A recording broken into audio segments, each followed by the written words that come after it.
Bienvenidos a Economía. El Banco Central Europeo ha revisado al alza sus proyecciones de inflación para la eurozona. Y como muchos esperaban, Lagarde ha vuelto a anunciar una subida de los tipos de interés. A diferencia de la Reserva Federal de Estados Unidos, el Banco Central de la eurozona sigue endureciendo las condiciones monetarias. Los tipos de interés suben hoy 0,25 puntos y la presidenta Christine Lagarde ha adelantado que es muy probable que vuelvan a subir en julio. La inflación en la eurozona está bajando, pero sigue siendo 3 veces superior al objetivo que tiene la Autoridad Monetaria Europea. Ahora preocupa sobre todo la presión en los precios derivada del mercado laboral y de los aumentos salariales para compensar la inflación.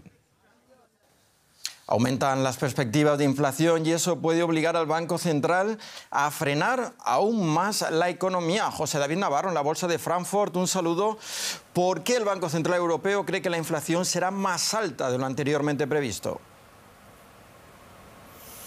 Hola Paco, ¿qué tal? Bueno, primero aclarar, ¿no?, que hablamos sobre todo de la inflación subyacente, que es la que está causando ahora mismo problemas, y el Banco Central Europeo en las nuevas proyecciones dice que va a ser más alta de lo previsto para este año, Paco, pero también para los 2 próximos años, hasta el 2025. Como tú adelantabas, la principal preocupación ahora es el mercado laboral. Paradójicamente, algo que debería ser una buena noticia se está convirtiendo, como algunos periodistas llaman ya, en un enemigo para la eurozona y para la inflación. La buena noticia de que se ha creado 1 millón de puestos de trabajo en el primer trimestre, de que tenemos la tasa de desempleo más baja de la historia, un 6,5%, ahora es un problema, falta personal aquí en la eurozona, muchas empresas.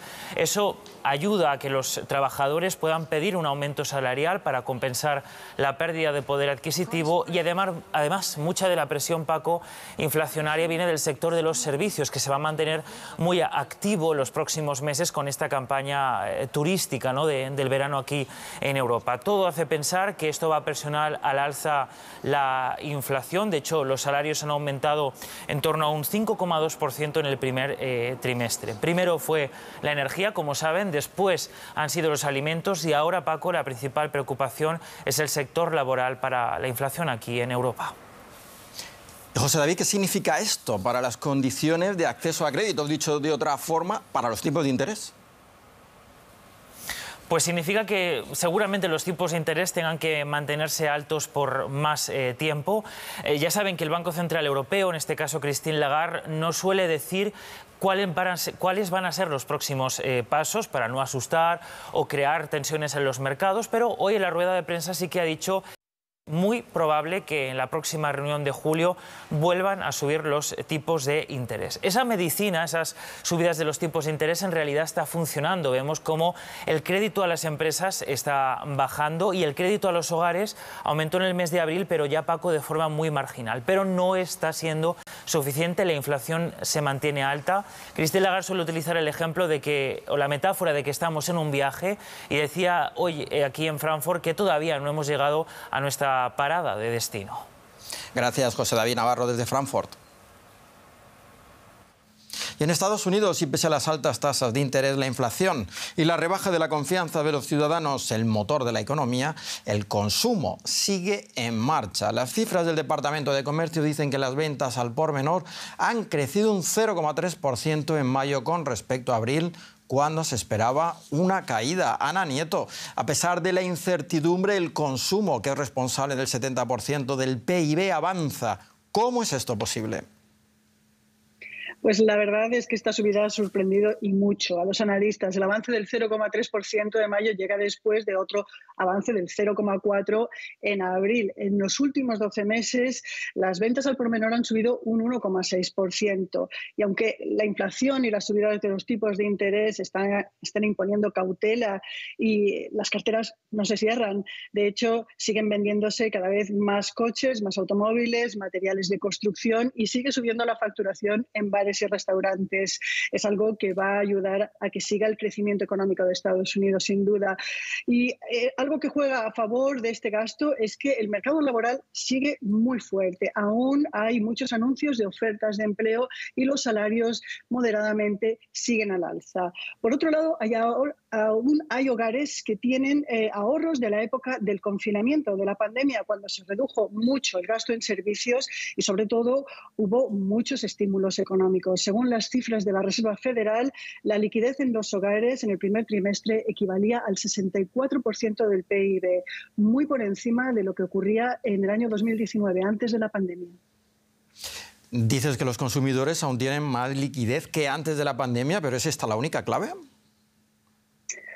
La otra cosa que además de liquidez tienen los hogares es deuda. En particular, y según también la Reserva Federal, en tarjetas de crédito. Los consumidores deben un total de 988.000 millones de dólares, es decir, casi $1 billón con B. Es una cifra récord.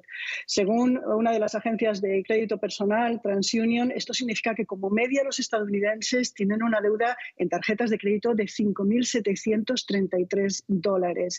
Es muy mal momento para tener esta deuda, que es muy alta porque las tasas de interés la encarecen mucho. Es la deuda más cara. Se pagan por los balances no impagados casi un 20,4%.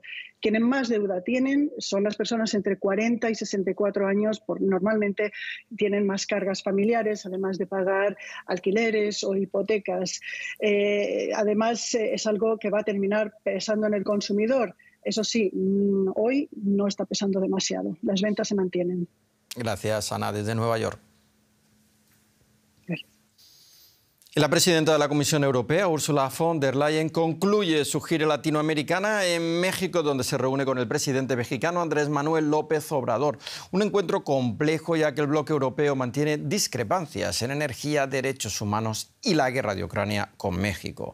Tras pasar por Brasil, Argentina y Chile, von der Leyen llegó a México para continuar con su agenda, que tiene dos ejes centrales: presentar el programa de inversiones para la región lanzado por la Unión Europea y la lucha contra el cambio climático. En México, concretamente, von der Leyen quiere renovar el acuerdo global con este país, que no solo abarca las relaciones comerciales, sino también la cooperación y el diálogo político, pero que data de 1997 y, en su opinión, requiere una actualización. Para saber más sobre esta visita de la presidenta de la Comisión Europea a Latinoamérica, conectamos ahora con Ignacio Bartesagui, director del Instituto de Negocios Internacionales de la Universidad Católica de Uruguay. Gracias por atendernos. Último día de la visita de von der Leyen en Latinoamérica. ¿Qué destacaría de esta gira y con qué acuerdo se vuelve la presidenta de la Comisión Europa? Buenas noches. Diría que lo energético es fundamental. Se lleva a varios acuerdos en algunos sectores claves, como el litio, por ejemplo, en las materias primas críticas, también en el gas, también en el hidrógeno verde, hay algo en el cobre. Por lo tanto, ha priorizado mucho la agenda energética, también con Brasil, lo que tiene que ver con el cuidado medioambiental en la Amazonia. Así que ese es un pilar clave. El otro son las inversiones, ¿no? Como decía, las inversiones de 10.000 millones de dólares prometidas para América Latina en el marco de este programa Gateway de inversiones de la Unión Europea a nivel mundial.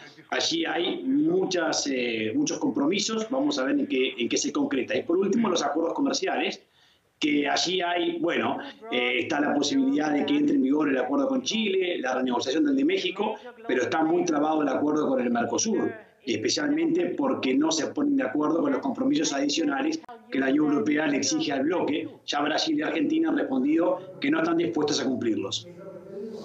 Brasil, Argentina, Chile y México han sido los países elegidos por von der Leyen. ¿Por qué estos cuatro países? Bueno, Brasil y México son las principales economías de América Latina. Además, Brasil cumple un rol en la agenda internacional.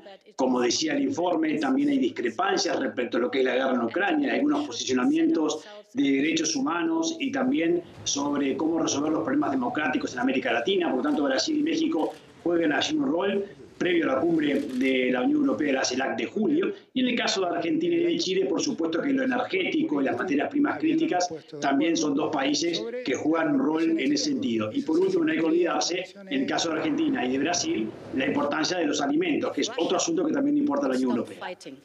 Gracias, Ignacio Bartesagui, por estas informaciones. Con todo gusto. Y el presidente de Colombia, Gustavo Petro, se reunió este jueves con empresarios alemanes en el marco de su visita oficial a Alemania. La visita tiene un claro enfoque económico, sobre todo en temas de transición energética. De ahí que el mandatario viaja acompañado de la ministra de Minas y Energías, Irene Vélez, y del ministro de Comercio, Industria y Turismo, Germán Umaña. Los políticos colombianos se reunieron en su mayoría con empresarios del sector energético alemán con el objetivo central de lograr un acuerdo sobre producción de hidrógeno verde en Colombia para su exportación. El interés es recíproco, ya que Alemania busca urgentemente alternativas de energía para suplir el gas que hasta la guerra de Ucrania provenía de Rusia. Y veamos ahora más noticias económicas en formato breve. El Banco Central de China ha recortado su principal tipo de interés, una medida que intenta apuntalar la recuperación de la segunda mayor economía del mundo tras la crisis de la COVID. En ese sentido, el recorte pone de manifiesto la insatisfacción oficial con la situación de la economía, ya que se esperaba que el abandono de los estrictos controles por la pandemia impulsaría por sí solo el crecimiento. El gobierno de Canadá ha decidido congelar sus vínculos con el Banco Asiático de Inversión en Infraestructuras, mientras investiga si esta entidad se encuentra en manos del Partido Comunista Chino. Acusaciones que formuló el exdirector de comunicaciones del banco antes de dimitir esta semana.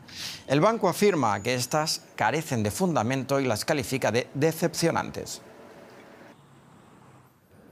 Una veintena de discográficas ha presentado una demanda conjunta contra Twitter por supuestas violaciones de la propiedad intelectual. Alegan que Twitter ha utilizado unas 1.700 canciones para atraer y retener a los usuarios.